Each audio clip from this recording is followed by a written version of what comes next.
కృపాభరితుడా, మీ ప్రశస్తమైన నామాన్ని బట్టి మిమ్మల్ని స్తుతిస్తున్నాను. మీరు గొప్ప దేవుడు తండ్రి. దేశాన్ని మా ప్రభా మీ పాదముల చెంత ప్రార్థిస్తూ ఉన్నాను.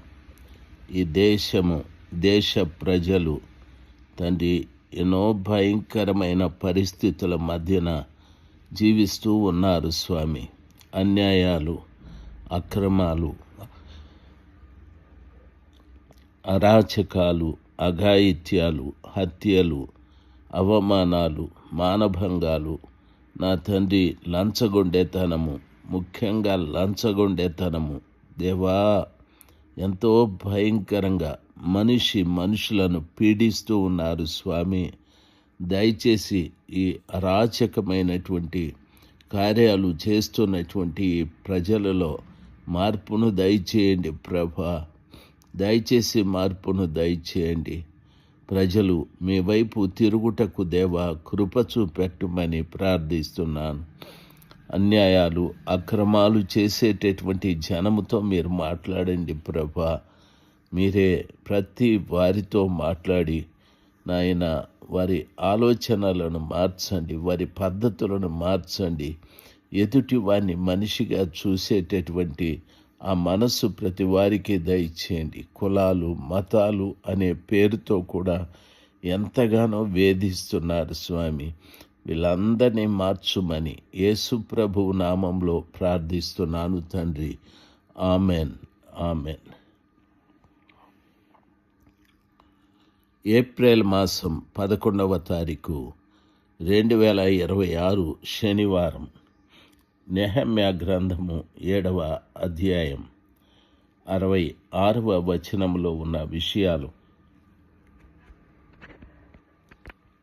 ధ్యానించుటకు ప్రభు మనకు సహాయము చేయునుగాక. సమాజకులందరూ 42,360 మంది. వీరుగాక వీరి పనివారును పనికత్తెలను 7,337. గాయకులలో స్త్రీ పురుషులు 245 ఉండిరి. వారి గుర్రములు 736, వారి కంచర గాడిదలు 245, వారి ఒంటెలను 435, వారి గాడిదలు 6,725 ఉండెను. పెద్దలలో ప్రధానులైన కొందరు పనికి కొంత సహాయము చేసిరి. అధికారి ఖజానాలో 120 తులముల బంగారమును, 50 పల్లెములను, 730 యాజక వస్త్రములను,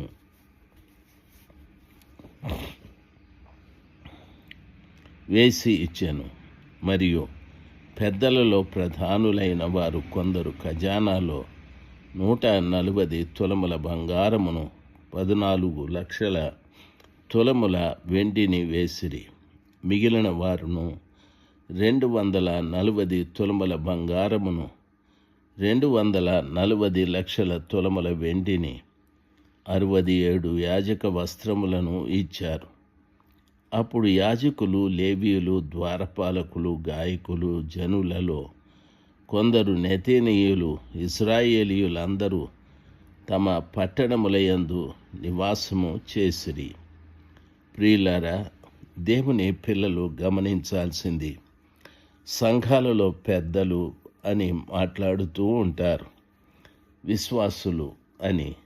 సంఘంలోకి మనము చేరిన తరువాత, అంటే ప్రభుల వారు మనల్ని రక్షించి సంఘంలోకి చేర్చిన తరువాత, సంఘంలో చేర్చబడిన ప్రతి బిడ్డ ఆత్మీయ స్థితి ఎదుగుతూ రావాలి.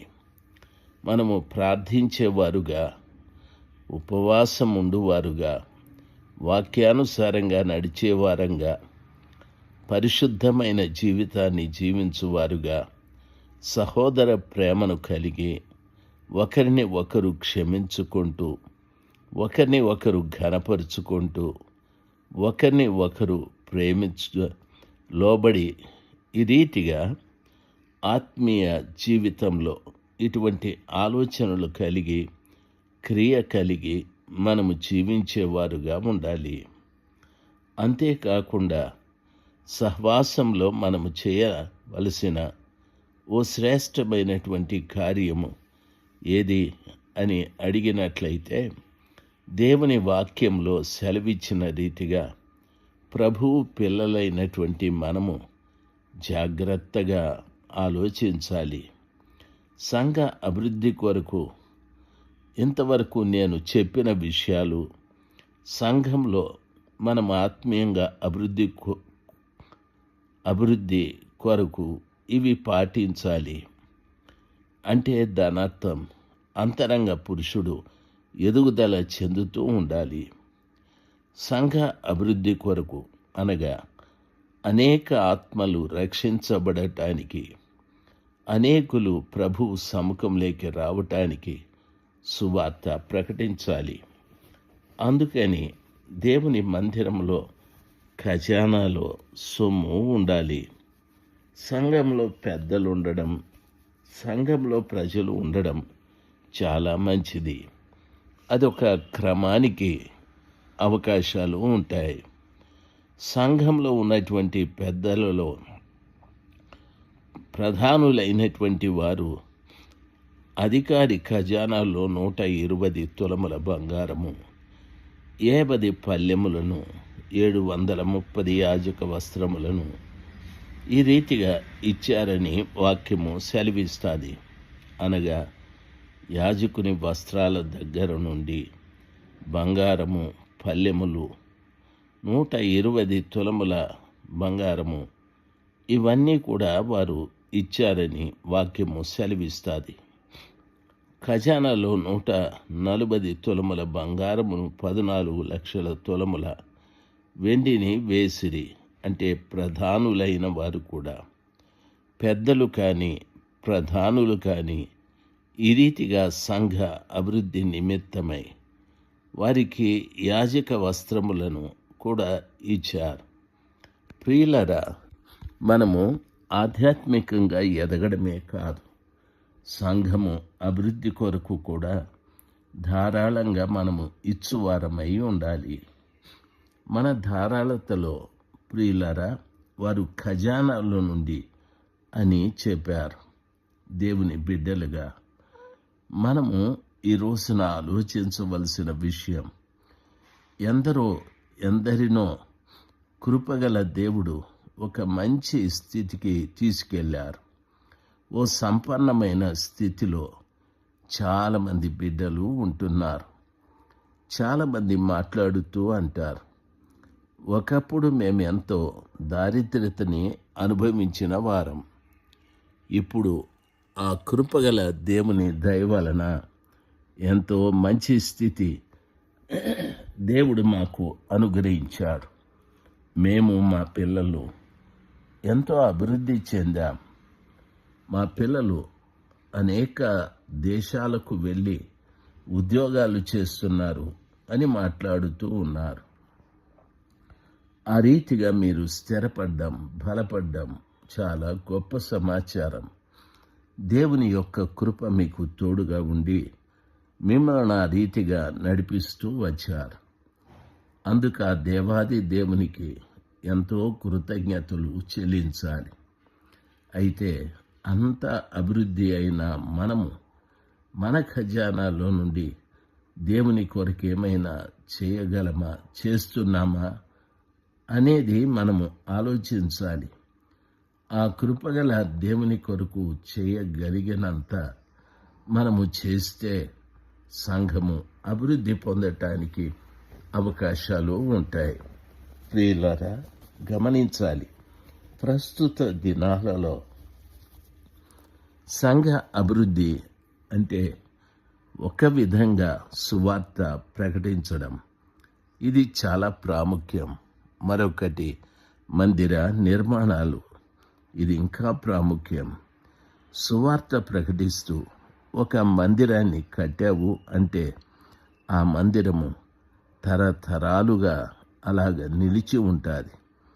ఆ పరిసర ప్రాంతాల్లో ప్రజలు మార్పు చెంది ఏదో ఒక్క రోజున ఆ మందిరంలో కూర్చొని ప్రభుని ఆరాధిస్తారు. నీవు నీ ఖజానాలో డబ్బు పెట్టుకుంటే అభివృద్ధి అవ్వచ్చు, లేక నువ్వు ఇల్లు కట్టుకుంటే మంచి భవనాన్ని కట్టుకున్నావు అని సంతోషపడచ్చు. కానీ ప్రభువు బిడ్డలుగా మీకు నా మనవి, సర్వశక్తిమంతుడైన దేవుని అద్భుతమైన కృపను బట్టి, ఆశ్చర్యకరమైనటువంటి దేవుని యొక్క నామంలో ప్రియులారా, మనం కూడా ఒక మందిరాన్ని కడితే ఎంత బాగుండు అనే ఆలోచన ప్రతి వారికి రావాలి. మీరున్న గ్రామంలో లేక కుగ్రామాలలో ఎక్కడో ఒక దగ్గర ఓ చక్కటి మందిరం, అక్కడ పనిచేయనటువంటి యాజకునికి ఓ మంచి గృహం ఈ రీతిగా ఇస్తే అక్కడ ఆయన ఉంటూ ఎంతో సువార్త ప్రకటించటానికి అవకాశాలు ఉంటాయి. దయచేసి ప్రార్థించండి. పరిచర్య అభివృద్ధి నిమిత్తమై ప్రభుకి సహకరించి, ప్రభు పరిచర్యలో సహకరించి ముందుకు వెళుదుముగాక. దేవుడు ఆ కృప మీ అందరికీ దయచేయునుగాక. ఆమెన్. ఆమెన్.